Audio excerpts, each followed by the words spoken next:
Max was relieved when his wife Lucy left the apartment, but a month later, he found himself reflecting on that decision. But let's take a step back and see how things went. In the meantime, subscribe to the channel to receive updates on our future exciting stories. "Max, how long will I have to put up with this situation?" Lucy asked, with a tone of frustration.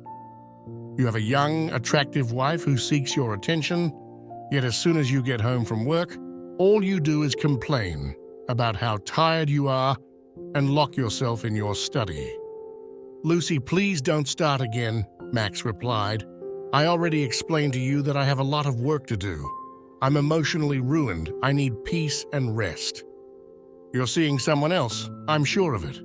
There is a perfume that is not yours nor mine on your jacket," Lucy replied. "Do you really think I'm cheating on you? This is nonsense, and how much longer do you plan to keep scolding me like this?" Max asked, irritated. Lucy, certain of her ideas, replied, "You have to admit that it's not respectful of you. How much longer will I have to put up with all this?" "Enough, I'm exhausted. I don't want to argue anymore," Max concluded, interrupting her abruptly, while Lucy remained sitting alone, immersed in her thoughts. Despite 3 years of peaceful marriage, the last months were difficult for both of them.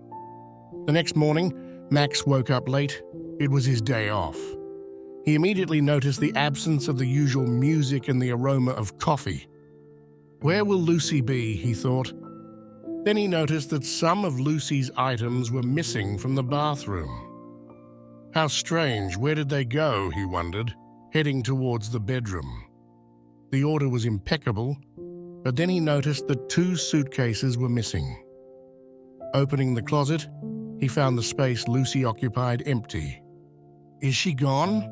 What's going on?" he mused. "If she's packed her bags, it must be serious. If so, sooner or later she'll show up to discuss our future." The only thing he decided to do was wait. He took out his cell phone and called his friend. "Hi, Scarlett, are you free today? I'll send you the address and come here at home, okay? See you later." Max thought that Lucy had simplified things with her departure. He no longer had to ask friends for the keys to their beach houses or book hotels. He finally felt free. Have you ever experienced a moment when you felt relieved or relieved by a big change? It would be great to read about your experience in the comments. After about a month, Max's tranquility was sometimes disturbed by Lucy's silence, who had shown no signs of life. He tried to repress the memory of his ex-wife, enjoying his time with Scarlett.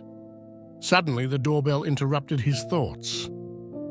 Max opened the door, and in front of him, there was an elderly woman, short and smiling, with 2 large suitcases next to her.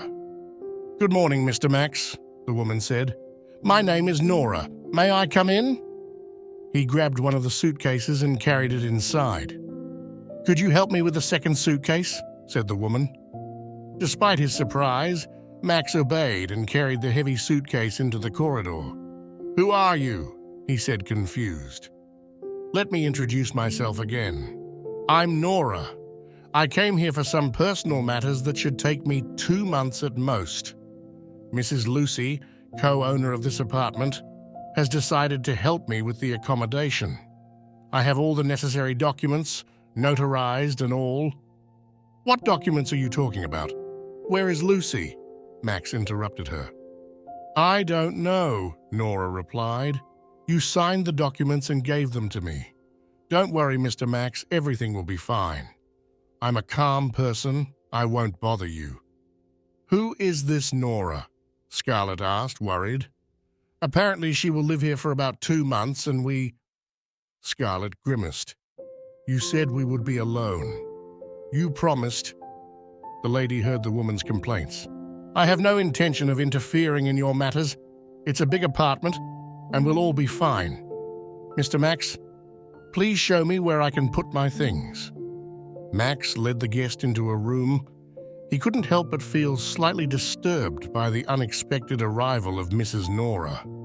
That evening, he spent time with Scarlett discussing what had happened. In the following 4 days, Nora kept a low profile.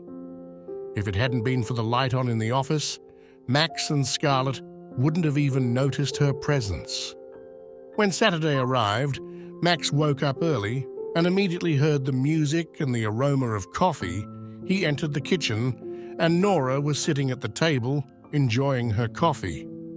"Come in, Max. The doctors have forbidden me to drink coffee, but I'm used to it, and I still allow myself a few cups.